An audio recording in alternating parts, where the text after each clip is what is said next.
Alors voici donc le podium bien sûr, avec une Suzuki, une KTM et une Yamaha. C'est de plus en plus ouvert hein, quand même, c'est vraiment bien de voir tous les constructeurs. Et ici donc 3 motos officielles. Enfin c'est de plus en plus ouvert derrière la numéro 72 hein, quand même. Certes.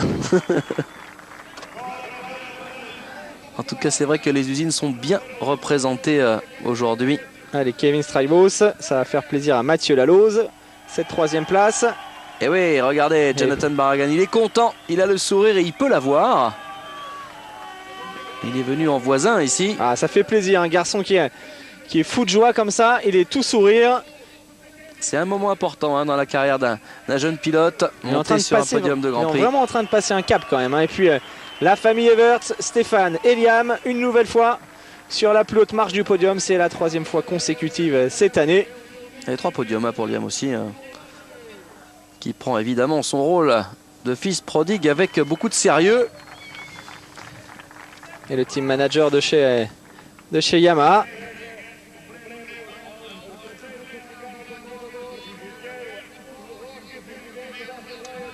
Un Grand Prix riche d'enseignements.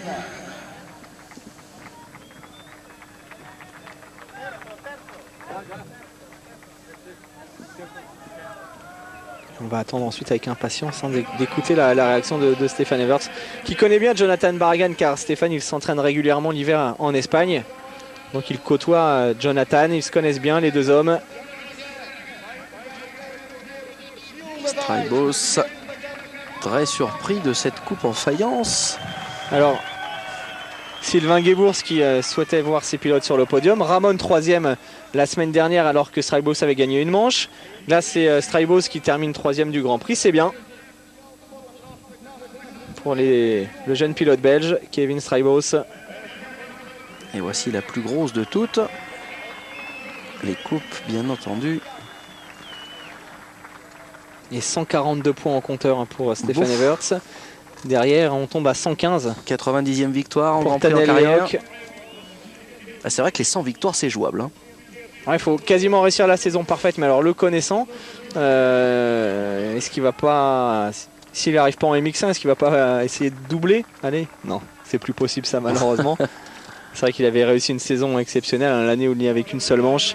Stéphane, il était il restera le seul à avoir fait ça aussi. Il est arrivé au 3e Grand Prix en Italie, ça allait pas trop en MX1, il s'était fait déborder par Michael Pichon en début d'année, et puis il avait commencé à rouler en MX2 en Italie, il avait quasiment tout gagné jusqu'à la fin.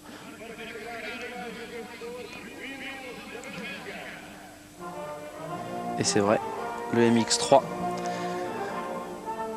Monsieur Bertrand, notre ingé son, nous le fait remarquer, lui aussi fidèle au poste depuis longtemps. Ouais, c'est le seul pilote à avoir gagné 3 Grands Prix le même jour. 125 et MXGP et MX3 à Ernée. Stéphane Everts, c'est un record de plus. Quel record hein, il manque à Stéphane Everts aujourd'hui. Et en tout cas, cet hymne belge, eh bien, il aura retenti déjà 90 fois en Grand Prix. Et c'est pas terminé.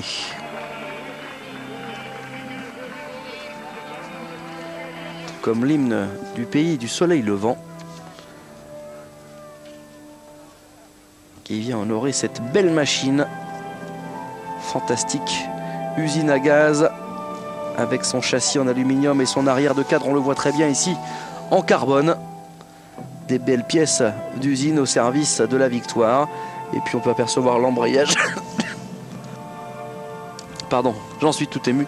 L'embrayage mécanique, puisque Stéphane Everts a préféré cette option cette année. Et c'est vrai que sur les 4 temps, il faut régulièrement retendre cet organe qui souffre.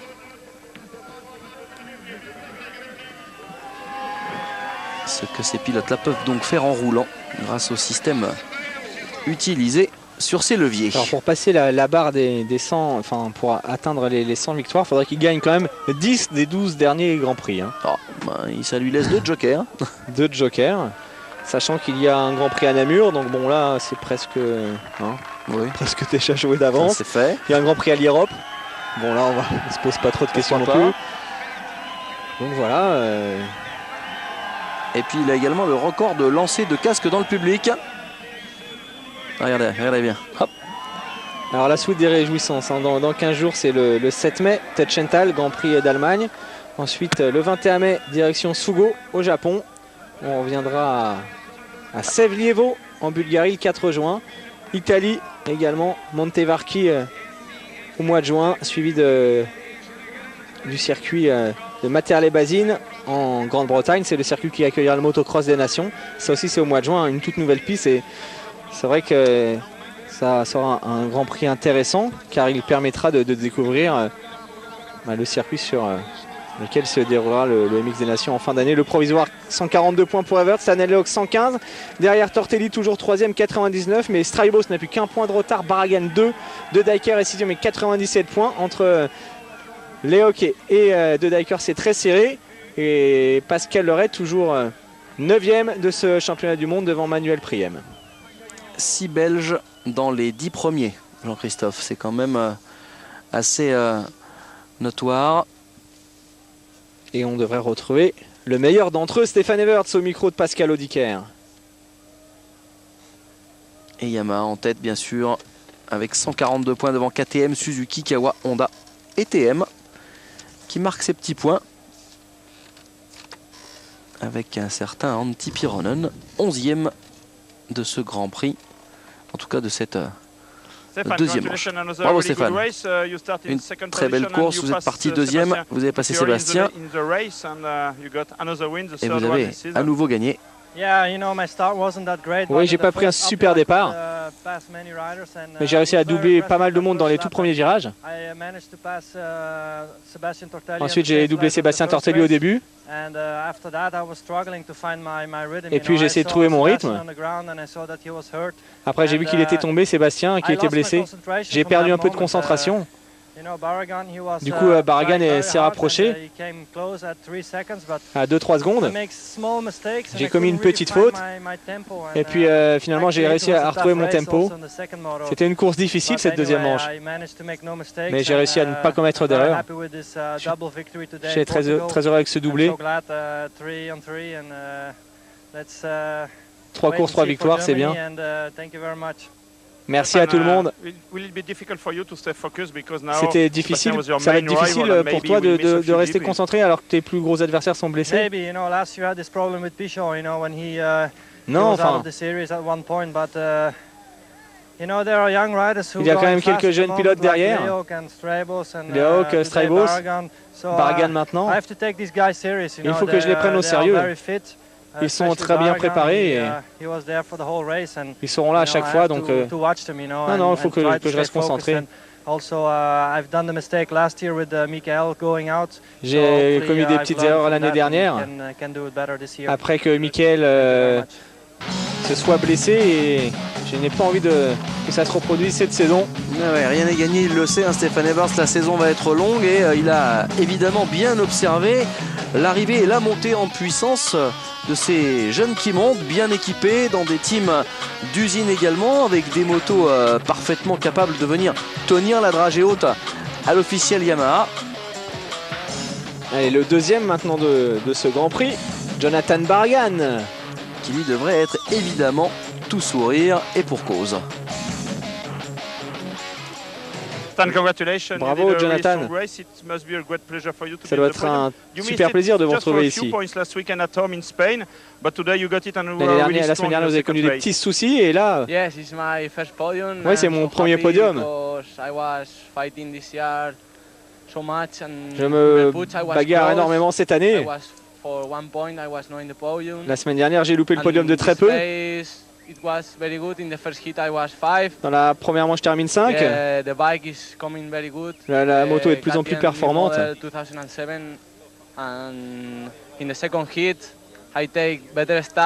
la deuxième manche, je suis mieux parti. J'ai cherché un peu les bonnes traces, les bonnes ornières. Et puis en milieu de manche, j'étais un petit peu fatigué. Straibos est revenu et puis j'ai retrouvé un second souffle.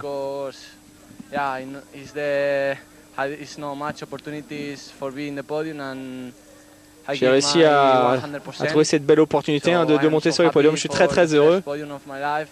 C'est mon premier podium et J'espère qu'il y en aura d'autres. Il est bavard, hein, Jonathan Bargan, forcément. Ah, il faut en profiter, hein. Premier podium en carrière au Portugal après la 3e épreuve.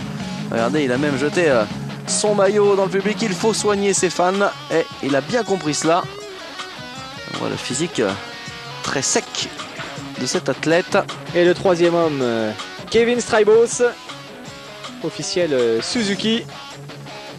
Un poil plus habitué au podium, Kevin Strybos. Il a gagné un grand prix pour l'instant dans sa carrière, Kevin Strybos. Alors c'était très important pour vous de monter sur le podium? Oui, évidemment.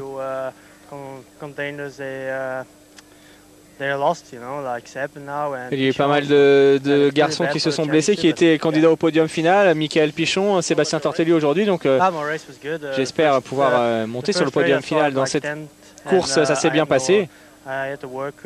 J'ai bien bossé dans la première manche pour revenir après un départ moyen. Et puis dans la deuxième, je suis revenu vers les avant-postes. Derrière, Stanel Locke est revenu me pousser un petit peu, mais finalement j'ai bien tenu. C'est pas si mal que ça. C'est même plutôt très bien pour Kevin Strybos. Ben voilà Jean-Christophe, c'était encore un beau week-end, un beau dimanche de MX sur AB Motor. On espère que Sébastien Tortelli va se remettre rapidement. On vous tiendra au courant la semaine prochaine. Rendez-vous pour le Super Moto, bien sûr, en direct sur AB Motor. Pas mal de Français, on espère des belles courses avec Fred Bollet, avec Thierry Van Den Bosch notamment. Et puis dans 15 jours, le Grand Prix de Touch and Tal avec la montée en puissance de Chris Pourcel, la confirmation de Tyler Rattray. Pas mal de grands moments à venir. Voilà, merci de nous avoir suivis. À la semaine prochaine pour le Super Moto et dans 15 jours pour l'Allemagne. Salut à tous, restez fidèles à AB Motor. Salut à tous.